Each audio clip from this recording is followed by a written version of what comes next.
I paid for my daughter's wedding in full. Every dollar, every vendor, every chair in that pristine white tent that cost more per hour than most people make in a week. And the night before the ceremony, her future in-laws pulled me aside in the hotel lobby and said, "We've decided you won't be sitting with the family." They smiled when they said it. That's what I remember most. The mother had this practiced, sympathetic expression, like she was delivering news about a terminal diagnosis. The father stood behind her with his hands in his pockets, nodding slowly, as if this were the most reasonable decision in the world. "It's just that there are so many people," the mother said, touching my arm. "And with Brad's extended family, we need to make sure everyone important has a seat up front. You understand? Brad, that's my future son-in-law. 6'2", personal trainer build, the kind of handsome that photographs well and knows it." He stood a few feet away, talking to someone on his phone, but I could see him watching us from the corner of his eye. "Where will I be sitting?" I asked. "Oh, we've arranged a lovely spot for you," she said quickly. "Near the back. You'll still be able to see everything perfectly." The back. At my daughter's wedding. The wedding I paid for. I looked past them, across the hotel lobby to where my daughter Emma stood with a cluster of bridesmaids. She saw me looking. Our eyes met for maybe half a second before she turned away, laughing at something one of her friends said. "I see," I said. "We knew you'd understand," Brad's father said. His voice had this casual authority to it, the tone of a man used to making decisions and having them accepted. "You're a reasonable guy." I am a reasonable guy. That's what everyone thinks. David Turner, retired contractor, quiet divorced dad, who lives alone in a rental house and drives a 10-year-old truck. The kind of man people forget is in the room. The kind of man they assume won't make trouble. "Of course," I said. "Whatever works best." The relief on their faces was immediate and genuine. They thanked me, patted my shoulder, told me how wonderful the venue looked. Then they walked away, already talking about something else. The problem of me efficiently solved. I stood there in that hotel lobby, surrounded by the low hum of wedding weekend chaos. Bridesmaids rushed past with garment bags. Groomsmen clustered near the bar, already drinking even though it was barely 6 in the evening. The coordinator rushed by with a clipboard, checking things off, her headset crackling with vendor updates. Nobody looked at me. I walked to the far side of the lobby and sat down in one of those oversized leather chairs that hotels put near the windows. From here, I could see the tent in the distance, lit up against the early evening sky. The chairs inside were arranged in perfect rows. The altar was decorated with flowers that cost $800. The catering setup was in the adjacent building, where a team of 20 people was preparing a meal for 200 guests at $90 a head. I knew these numbers because I'd paid them, not as gifts. That's what everyone assumed. Sweet old dad, opening his wallet, making his daughter's dream day come true. They didn't ask questions because they didn't think there were questions to ask. Money appeared, things happened, and they took credit for the choices. But I'm a contractor. Was a contractor. 30 years building things, managing projects, learning that everything in this world runs on paper. Contracts, agreements, signatures. The fine print that nobody reads because they trust the handshake, the smile, the assumption of good faith. I spent those 30 years learning never to assume good faith. Every vendor for this wedding signed a contract. Every deposit, every payment, every service agreement went through my lawyer first. Not because I expected to need them, because I learned a long time ago that the time to build the foundation is before you need it to hold weight. The venue contract listed me as the primary contact and decision-maker for all logistics. The transportation contract gave me final authority over vehicle assignments and routes. The catering contract specified that I approved the final timeline and seating arrangements. Even the hotel blocks were under my name, with clauses about guest management and security coordination. Emma didn't read any of them. She was too excited, too busy, too focused on the Pinterest boards and the Instagram aesthetics. I told her I'd handle the logistics. She was grateful. She hugged me and called me the best dad in the world. That was 4 months ago. 3 months ago, Brad moved in with her. 2 months ago, his parents started appearing at planning meetings. 6 weeks ago, Emma stopped returning my calls as quickly. A month ago, I heard through a mutual friend that Brad's mother had started telling people she was co-planning the wedding. 2 weeks ago, Emma told me they were making some changes to the seating arrangements. Small things, she said. Nothing I needed to worry about. And tonight, the night before the wedding, they told me I wasn't sitting with the family. I watched the tent lights shimmer. Inside, the coordinator was doing a final check. The tables were set with linens that cost $40 each to rent. The sound system was calibrated for a space that would be packed with people tomorrow, all of them dressed in clothes they bought specifically for this day, all of them ready to celebrate a union between two people who thought love was enough. My phone buzzed. A text from my lawyer. Contracts active at 9 a.m. as requested. Confirm? I typed back, confirmed. Then I put my phone away and sat back in that expensive leather chair, watching the lights, waiting for tomorrow. Nobody looked at me. That was fine. Tomorrow, they would. While you're here, hit the hype button, don't forget to subscribe and support this channel with a like. And tell us below, have you ever faced something like this? The morning started early. I was up at 6, showered, dressed in the suit I'd had tailored 3 weeks ago.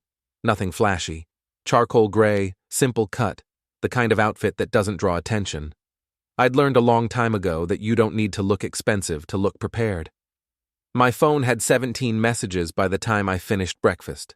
Most were from Emma's bridesmaids, asking last-minute questions in the group chat I'd been added to months ago and then somehow muted from. I scrolled through without responding. Questions about hair appointments, makeup timing, whether the shuttle would be ready. The shuttle. That was my favorite one. I'd contracted 2 15-passenger vans and 1 small bus for guest transportation. The contract specified that I determined pickup times, routes, and passenger manifests. Emma knew this when she signed off on it. She just didn't think about what it meant. At 7:30, I drove to the hotel. The parking lot was already half full. I could see people in the breakfast area through the windows, grabbing coffee and pastries before the chaos began. I parked near the back, away from the main entrance, and sat in my truck for a few minutes, watching. Brad's father arrived in a black Mercedes SUV. He parked right up front in one of the spaces marked for hotel loading, not a guest spot. A space with a sign that explicitly said, "No parking, loading zone only." He got out, locked the car, and walked inside without a glance at the sign. Small thing. Meaningless on its own. But it told me what I needed to know about how he saw rules. My phone rang. The venue coordinator. "Mr. Turner? Hi, yes, we're just confirming the final timeline. We have the ceremony at 4, cocktails at 5, reception at 6:30. That all still work for you?" "That works," I said. "Great. And I wanted to check on the seating chart. I have the version Emma's future mother-in-law dropped off yesterday, but it's different from the one in our original file. Just want to make sure we're using the right one." "What does the original contract say?" A pause. Let me check." Papers rustling. "Okay, it says final approval on seating arrangements goes through you. Then use the version I approved." "Which one is that?" "The original file, the one where I'm seated with the family." Another pause, longer this time. "Oh. Okay, it's just that Mrs. Richardson was very specific about wanting to use the updated version." "Mrs. Richardson isn't named in the contract," I said. "I am." "Right, yes, of course." She sounded stressed. "I'll make sure we use the original." "Thank you." I hung up before she could ask anything else. That was call number 1. There would be more. At 8, I went inside. The hotel lobby was packed now, wedding guests mixing with regular hotel visitors, everyone moving in different directions with different purposes. I saw Emma near the elevators, surrounded by her bridesmaids. She was already in her robe, her hair pinned up, laughing at something on someone's phone. She looked happy, genuinely happy. I wondered if that would last. Brad's mother spotted me near the coffee station. She walked over with that same practiced smile from last night. "David, good morning. Big day." "Big day," I agreed. "Listen, I wanted to catch you before things get too hectic. The photographer wants to do family photos at 2, and we've worked out a schedule. We'll do Brad's family first, then Emma's, then the couple together.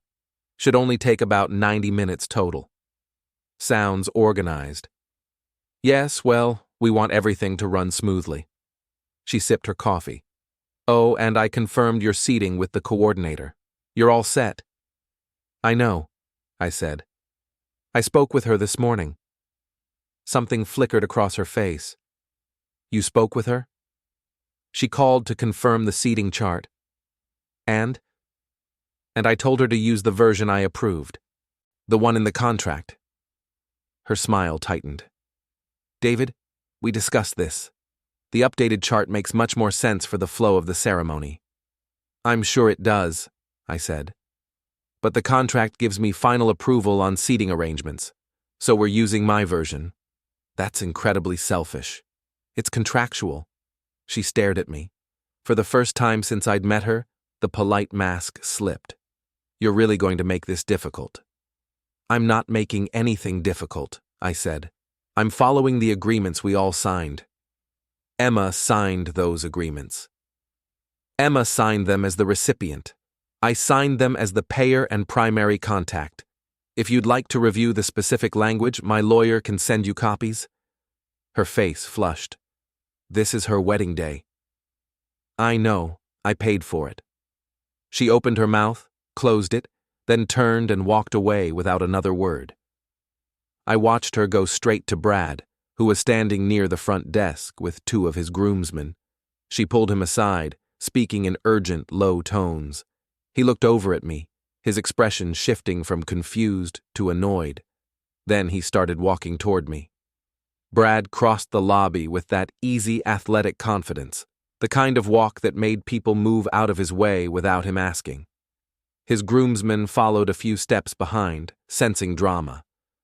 "Hey, David," Brad said. "Can we talk for a second?" "Sure." He gestured toward the side hallway, away from the crowd. I followed. His groomsmen stayed at the lobby entrance, watching. Once we were alone, Brad's friendly expression evaporated. "My mom says you're changing the seating back." "I'm not changing anything. I'm using the seating arrangement I approved." "The one where you're sitting in the front?" "Yes." "Look, man, I get that you paid for stuff, and we appreciate that, we really do. But this is getting weird. It's just a seat. Then why change it?" He exhaled hard through his nose. "Because it makes sense for our families to sit together. My parents, my grandparents, Emma's mom. You'll still be close. You'll still see everything." "I'll see everything fine from the front row. You're being difficult. I'm being contractual." "This is Emma's day," he said, his voice rising slightly. "You really want to ruin it over something this petty?" "I want to sit with my family at my daughter's wedding," I said. "The wedding I paid for. That's not petty. That's reasonable." Brad stepped closer. Not aggressive, exactly, but definitely into my personal space. He was taller than me by several inches, broader in the shoulders, the kind of physical presence that usually ended arguments before they started. "You need to let this go," he said quietly. "No." We stood there, 2 feet apart, neither moving. I could hear his breathing, could see the muscle working in his jaw. "Dad?" Emma's voice. We both turned. She was standing at the end of the hallway, still in her robe, her face pale. "What's going on?" she asked. Brad stepped back immediately, his expression shifting to concerned. "Nothing, babe. Just talking about the seating arrangements." Emma looked at me. "Dad, please tell me you're not making problems." "I'm not making problems. I'm sitting where we originally planned." Brad's family needs those seats.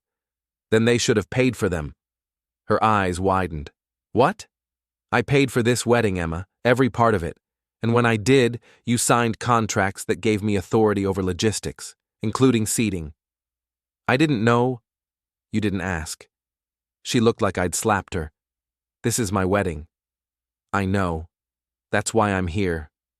Brad put his arm around her shoulders. It's okay, babe. We'll figure it out. There's nothing to figure out, I said. The seating chart is set.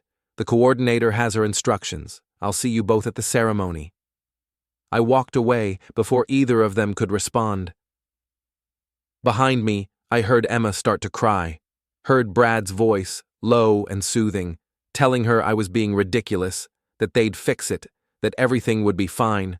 But I'd already made it to the lobby, already headed for the exit, already checking my phone for the next message from a vendor who was about to discover that every single decision for this wedding flowed through me. It was 9:15 in the morning. The contracts were active, and we were just getting started. The reception started at 6:30. I sat at my assigned table, table 2, close to the front but not at the head table, mixed with Emma's aunt and uncle and some cousins I barely knew. Linda was at table 1 with her sister.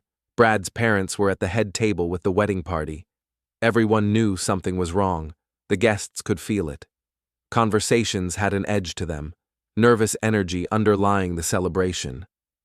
People kept glancing at me, at Brad's parents, trying to piece together what was happening. The DJ announced the wedding party.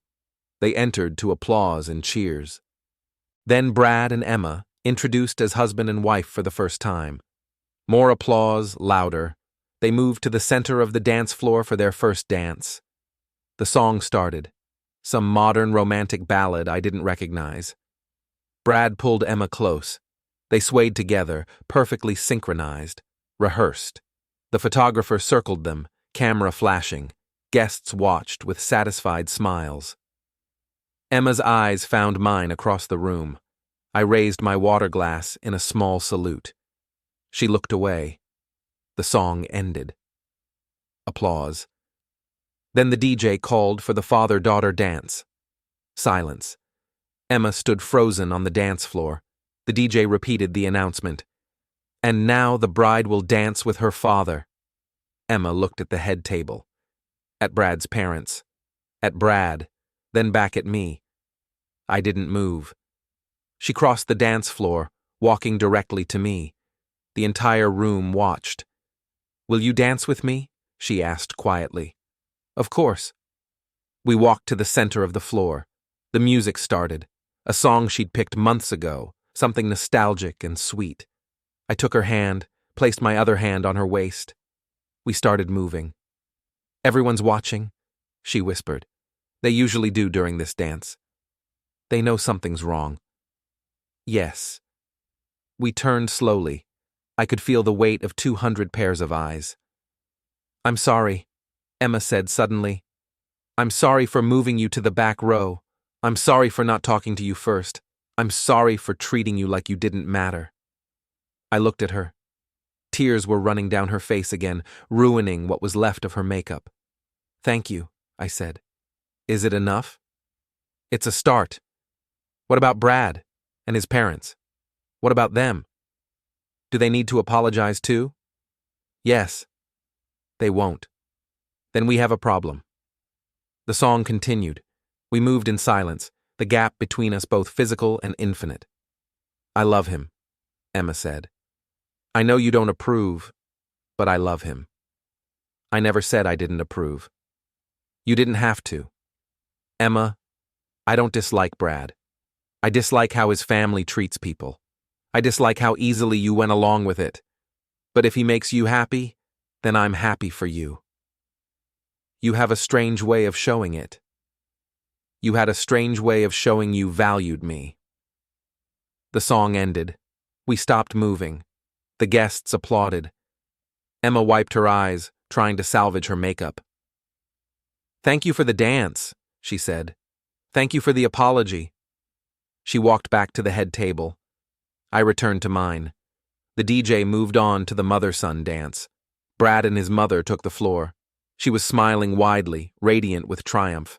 They danced to something classical, elegant. She kept whispering things to him, making him smile, playing the perfect mother. When the dance ended, she hugged him tightly, then turned to face the room. "Can I have everyone's attention for just a moment?" she called out. The room quieted. "I just want to thank everyone for being here today to celebrate Brad and Emma. This has been such a beautiful day, bringing together two families in love and joy. I want to especially thank my husband and I for working so hard to make sure everything was perfect."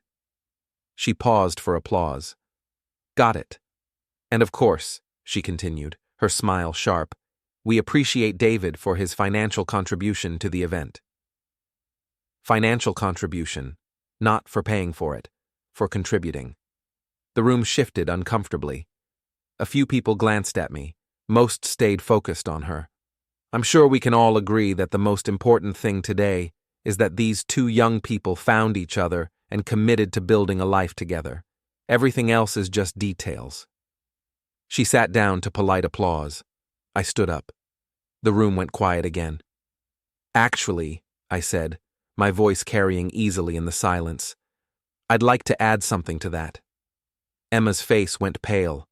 Brad half rose from his seat. His mother's smile froze. "I did more than financially contribute to this wedding," I said, speaking clearly, calmly. "I paid for it. The venue, the catering, the flowers, the music, the photography. Every element of this beautiful day that you're all enjoying was paid for by me. Not contributed to, paid for." Murmurs rippled through the crowd. "And I was happy to do it," I continued, "because Emma is my daughter, and I wanted her to have a perfect wedding day. But I also signed contracts for every service here, contracts that gave me decision-making authority, contracts that I never planned to use until I discovered that I was being moved to the back row seating, at my daughter's wedding, the wedding I paid for." The murmurs got louder. "So when people thank me for my contribution, I want to make sure we're all clear about what that contribution was. It wasn't just writing checks. It was building the entire foundation this day is standing on." I sat down. The silence was absolute. Then someone started clapping.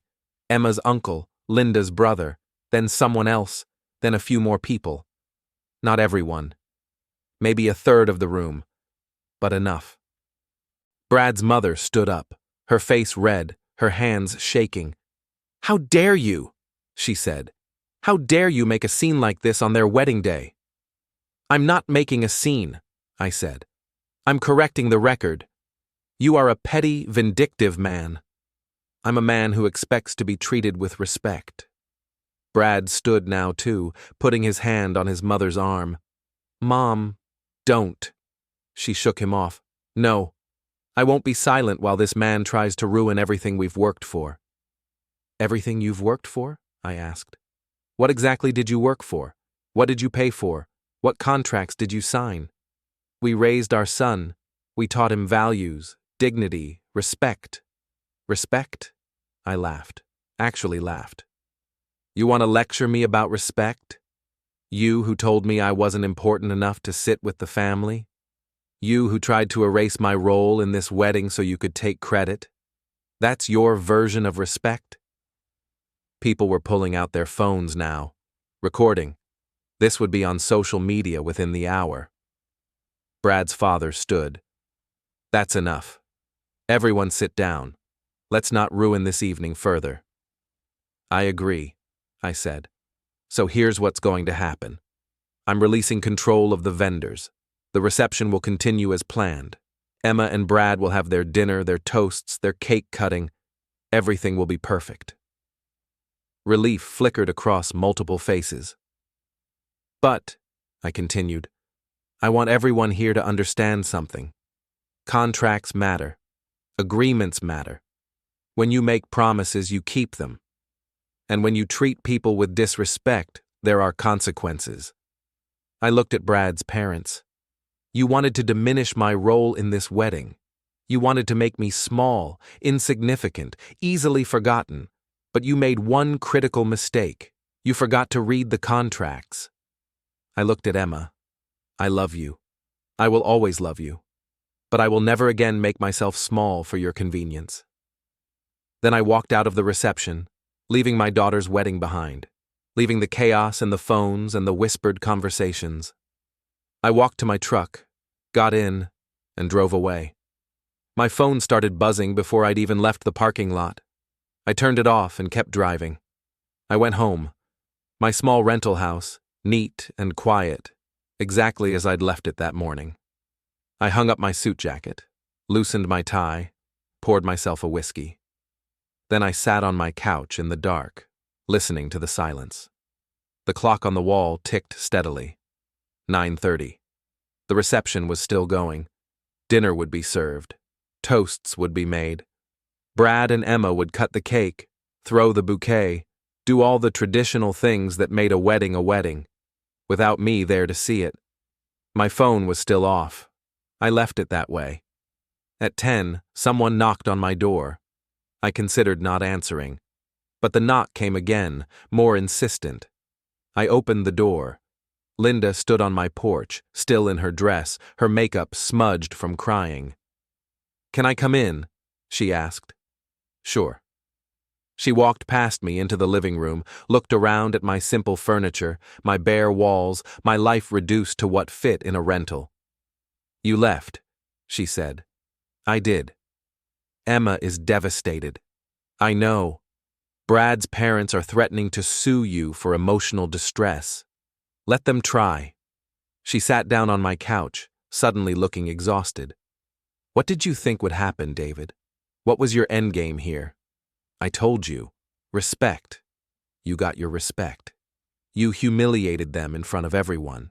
You made Emma cry on her wedding day. You created a scene that people will be talking about for years. Was it worth it?" I sat down in the chair across from her. "Yes." "Why?" "Because I'm tired of being invisible. I'm tired of being the one who sacrifices and compromises and makes things easy while everyone else takes what they want. I'm tired of being treated like my feelings don't matter as long as everyone else is happy." "So you decided to blow up Emma's wedding?" "I decided to stop enabling disrespect.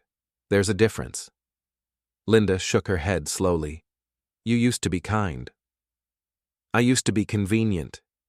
People confuse that with kindness." "What happened to you?" "I learned that being nice doesn't make people treat you better. It just makes them think they can treat you worse." She was quiet for a long moment. "Emma wants to talk to you. She knows where I live. She's afraid you won't answer if she calls. She's probably right.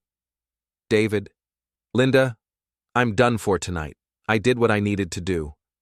Now I'm going to drink my whiskey and go to bed. Emma can call me tomorrow if she wants. Or next week. Or never. That's her choice. You're her father. I know. That's why I did this." She stood up. "I don't understand you anymore. You never did. You just thought you did." She left without saying goodbye. I finished my whiskey, poured another, sat in the dark and waited for the numbness to set in. It didn't. Instead, I felt clear, focused, certain. I'd spent 30 years building things, managing projects, making sure everything ran smoothly. I'd spent 25 years married to a woman who left the moment it was convenient. I'd spent 24 years raising a daughter who'd learned to see me as a resource instead of a person. And tonight, I'd stopped letting that be okay. My phone was still off. I turned it on just long enough to check messages. 47 texts, 23 missed calls, 5 voicemails. I read none of them. Instead, I opened my email and sent a message to my lawyer. "Execute Phase 2 as planned. No delays." His response came within minutes. "Confirmed. Will initiate Monday morning." Phase 2. The part I hadn't told anyone about. The part that wouldn't become clear until the honeymoon was over and Brad and Emma returned to their apartment. The apartment I owned. The lease they'd signed 3 months ago. So excited to move into a place that was perfect for young professionals, modern and convenient, slightly below market rate because the landlord was a friend of Emma's father. They hadn't read that lease carefully either. Specifically, they hadn't noticed the clause that allowed the landlord to terminate with 30 days' notice if the tenant engaged in behavior that created material discomfort to the landlord's business relationships. My lawyer had assured me that humiliating the landlord at a family wedding qualified. In 30 days, they'd need to find a new apartment during the most expensive rental season. With their credit already stretched thin from wedding costs, they'd assumed I'd covered. They'd figure it out. They were young, resourceful, in love. They just wouldn't figure it out easily. I finished my second whiskey and went to bed. For the first time in months, I slept soundly. I woke to pounding on my door. 7:30 in the morning, Sunday. I pulled on jeans and a t-shirt and answered. Brad stood on my porch, still in his tuxedo pants and dress shirt, looking like he'd been up all night. His eyes were red, his jaw clenched. "We need to talk," he said. "It's 7:30 in the morning." "I don't care. Let me in." I stepped aside. He walked past me into the living room, his energy barely contained. "You own Emma's apartment?" he said. Not a question. "I do." She didn't know. She didn't ask. "You're her landlord. You've been her landlord this whole time." "Yes." His hands clenched into fists. "You set this up, the whole thing. You planned this from the beginning." "I planned for contingencies. There's a difference." "Contingencies? You manipulated everything so you'd have leverage over us." "I structured agreements so I'd have recourse if I was mistreated, which I was." "You're going to evict your own daughter." "I'm going to terminate a lease with a tenant who violated the terms. The fact that the tenant is my daughter doesn't change the contract." Brad stepped closer to me. We were the same height, but he was younger, stronger, angrier. "If you do this, you'll destroy your relationship with her permanently. She did that when she decided I wasn't important enough to sit with the family. Then why did it matter so much that I sit somewhere else?" He had no answer to that. "Here's what's going to happen," I said calmly. "You and Emma have 30 days to find a new place. I'll provide a positive landlord reference. I won't keep your deposit, but you're leaving. You're punishing her for my parents' behavior. I'm holding her accountable for her choices. She chose to go along with your parents' disrespect. She chose to mock me privately. She chose to put her relationship with your family ahead of her relationship with me. Those were her choices. This is the consequence." "You're insane." "I'm consistent." Brad's phone buzzed. He looked at it, then back at me. "Emma's calling. She wants to talk to you. Tell her to come over. She's crying too hard to drive. Then she can call me later when she's calmed down." "You're her father." "I know. That's why I'm doing this." Brad stared at me like I was a stranger. Maybe I was. Maybe the man he'd assumed he'd be marrying into had never really existed. "My parents were right about you," he said quietly. "You're petty, vindictive, small. Your parents tried to erase me from my daughter's wedding. They don't get opinions about me anymore. Emma will never forgive you for this. That's her choice to make." He turned and walked toward the door, then stopped. "You know what the saddest part is? You actually think you're teaching her some kind of lesson. You think you're being principled. But all you're doing is proving that you value being right more than you value her. I value respect. She valued convenience. One of us is going to have to change." He left, slamming the door hard enough to rattle the frame. I made coffee, sat at my kitchen table, waited. Emma arrived at 9. She looked terrible. Still in pajamas, no makeup, hair pulled back, eyes swollen from crying. She sat down across from me without being invited. "Please don't do this," she said. "I already did. The eviction, please. We can't afford to move right now. You have 30 days. That's fair notice." "Fair? Nothing about this is fair. You're punishing me for something Brad's parents did. I'm holding you accountable for going along with it." I apologized. "After I forced the issue, after you'd already decided I wasn't worth standing up for." She was crying again, silent tears running down her face. What do you want from me? I want you to understand that actions have consequences.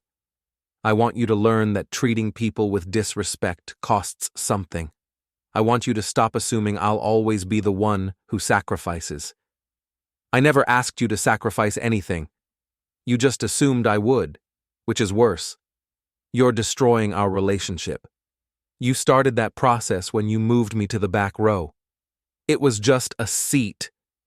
Her voice cracked on the last word. She was sobbing now, her whole body shaking. I sat across from her, calm, unmoved. It was never about the seat, I said quietly. It was about you deciding I didn't matter enough to fight for. It was about you choosing their comfort over my dignity. It was about you assuming I'd just accept whatever scraps you threw me because I always have before. I'm your daughter. I know. That's why this hurts so much.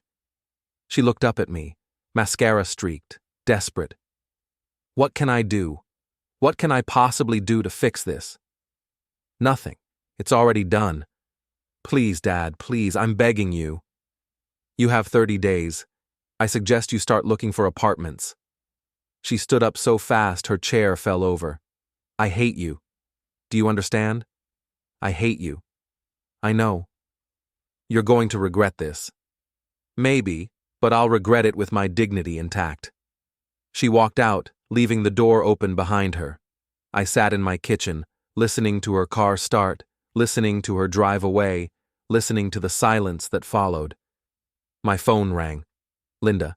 I answered. You're evicting her? Linda's voice was sharp with anger. Yes.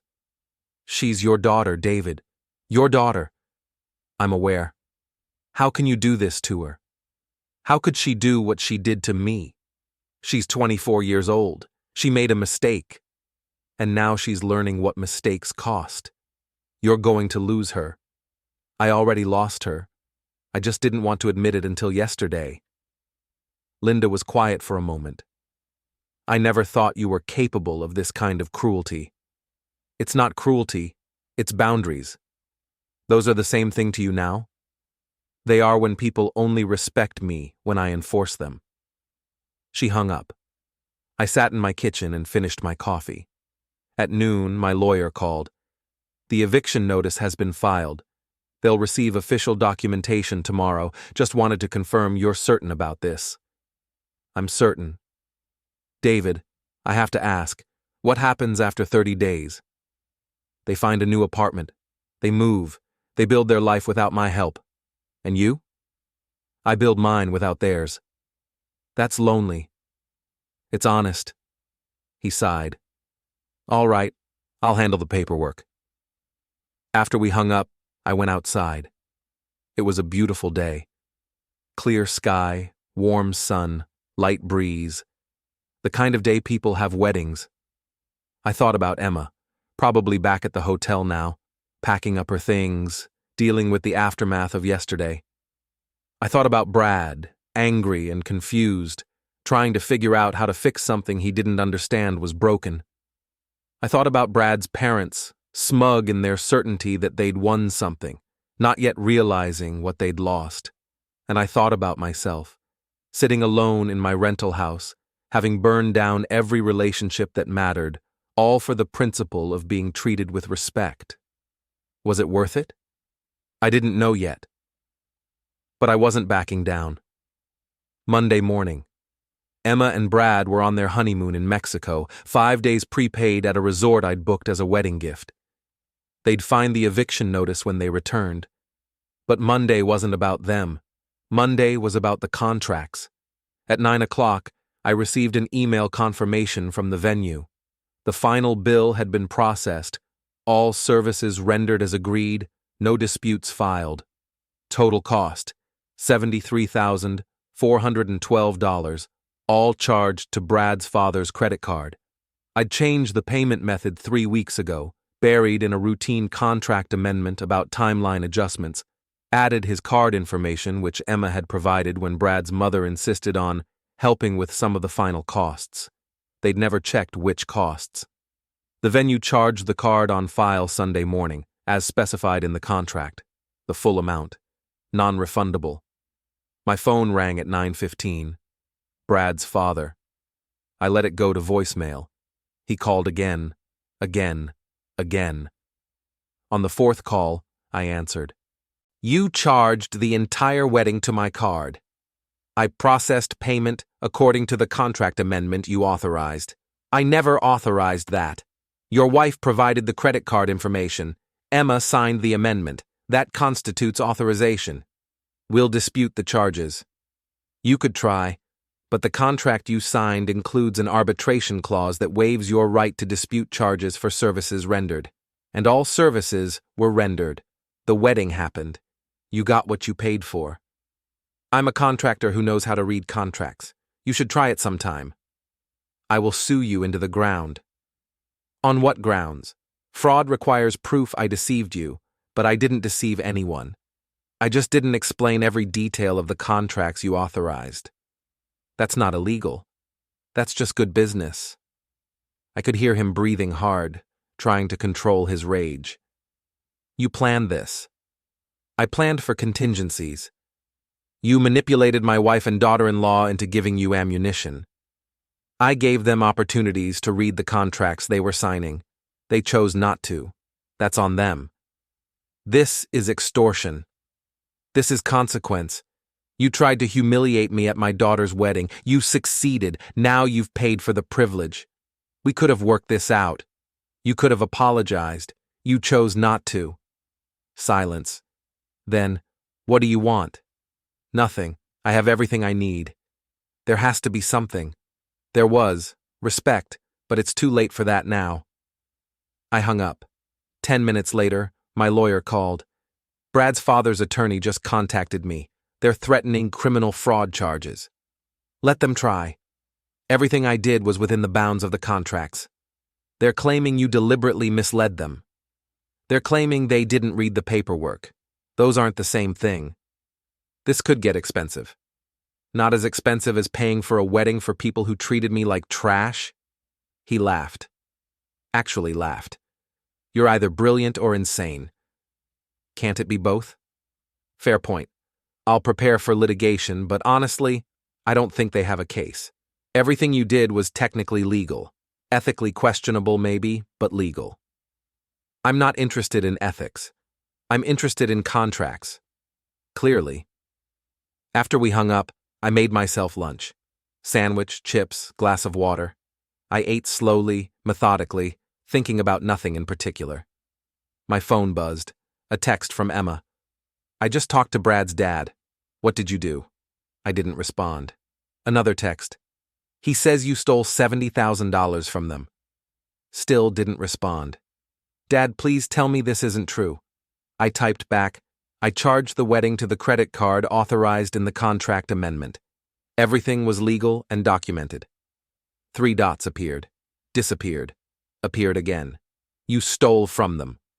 I processed payment per the contract. This is insane. You're insane. I'm thorough. They're going to sue you. Let them. The contracts are airtight. I can't believe you did this. I can't believe you moved me to the back row at my own daughter's wedding. The dots appeared and disappeared several times, then stopped. No more messages. At 2 o'clock, Brad called from Mexico. You need to fix this, he said. His voice was tight, controlled, but I could hear the anger underneath. There's nothing to fix. The bill was paid. The wedding happened. Everyone got what they contracted for. My father is furious. Your father should have read the contracts before his wife signed them. Emma is falling apart. Emma should have considered that before disrespecting me. You're destroying our honeymoon. You're on a beach in Mexico drinking margaritas on my dime. Your honeymoon is fine. The resort you paid for? That's the only thing you did right. I paid for the whole wedding. I just made sure the right people got charged for it. He was quiet for a moment. I could hear waves in the background, distant music, the sounds of paradise. What's your end game here? He finally asked. I don't have one. This is the end. What does that mean? It means I'm done. Done being disrespected, done being taken for granted, done being the one who absorbs everyone else's bad behavior. You all made choices. Now you're living with them. So that's it? You're just going to cut us off? You cut me off first. You just did it politely, so you didn't notice. Emma is your daughter. I know. I was there when she was born, when she learned to walk, when she graduated college. I know who she is. The question is whether she knows who I am.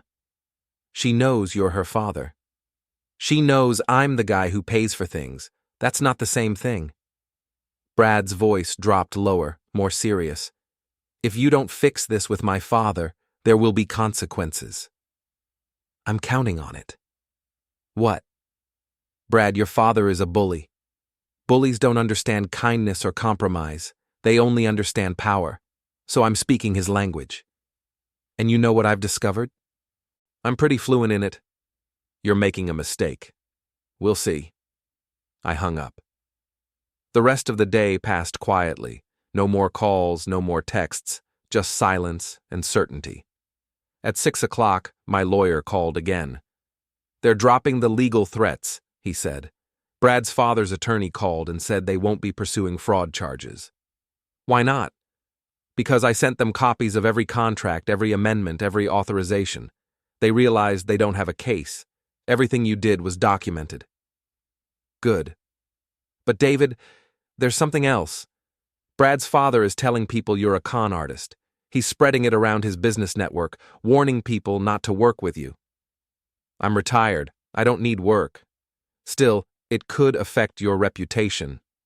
My reputation with who? People who don't read contracts? I'm not worried about that market. He laughed again. You're something else, you know that? I'm just done being nice. Well, you've succeeded at that. After we hung up, I poured myself a whiskey and sat on my porch, watching the sunset. The sky turned orange and pink, beautiful and indifferent. My phone stayed quiet. Emma was probably on the beach now, trying to salvage her honeymoon, trying to pretend her father hadn't just imploded her life. Brad was probably drinking heavily, trying to figure out how to explain this to his parents. Brad's parents were probably plotting their next move, convinced they could still win somehow. None of it mattered. I'd made my point, drew my boundaries, enforced my contracts.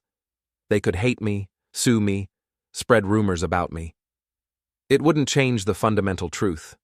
I'd been right, and they'd been wrong. Not morally, maybe, but contractually, legally, factually. And in the end, that was what I'd learned mattered most. Not love, not family, not even forgiveness. Just the cold, clear certainty of agreements honored and consequences delivered. I finished my whiskey as the sun disappeared below the horizon. Tomorrow, Emma and Brad would return from Mexico to find the eviction notice. They'd panic, scramble, maybe even try to fight it. It wouldn't matter. The contracts were already in motion, and I was finally, completely, absolutely done making myself small for anyone's convenience. I sat in the gathering darkness and felt nothing but cold satisfaction.